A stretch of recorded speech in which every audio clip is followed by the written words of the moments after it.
here it is.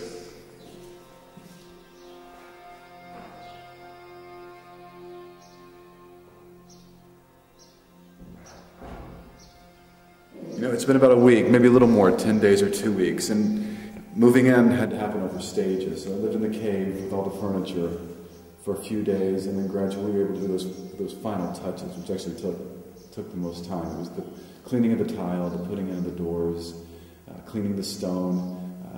These like smaller things, these small touches actually took almost as long as the bigger projects. The tile itself, the putting in the stone stairs, this type of thing. You know, what I realized, what's so funny about moving in is how quickly it becomes a house. For so long it was a workshop, it was a worksheet.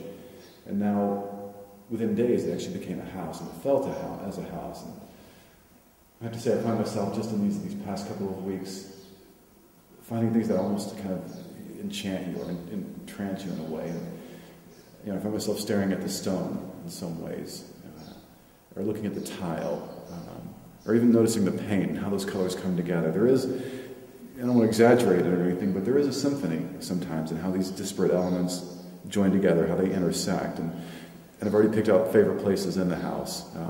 I think one is probably this arch here.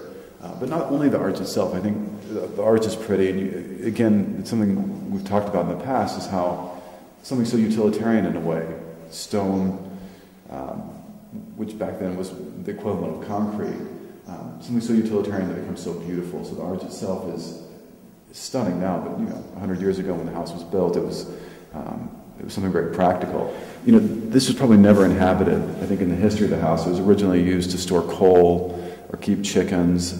It's kind of a disaster, actually. You're almost reluctant to walk into it as it used to be. It's basically a cave, stone on this side, stone on that side, and it became a kitchen. And it turned out okay, in fact. Again, this is another thing when I was talking a little bit earlier about this idea that how quickly a house becomes a house, how quickly it feels lived in. I think the kitchen is the best example.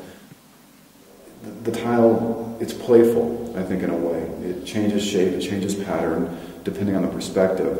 And again, I think it's enchanting. You know, it kind of drags you into, to what it's trying to, to the language it's trying to speak. What I've been struck by, I think, in doing this house is that the house itself, this part of the house at least, how it's become, has almost no connection to what it was originally. The house is being recreated. In a sense, it has a completely new identity. And I think the idea in the beginning was I was going to restore the house or rescue it from falling down. And I think what it's become is something that almost has no connection to the past. I think in a way it speaks to a new identity. And I think that's an interesting evolution in some ways.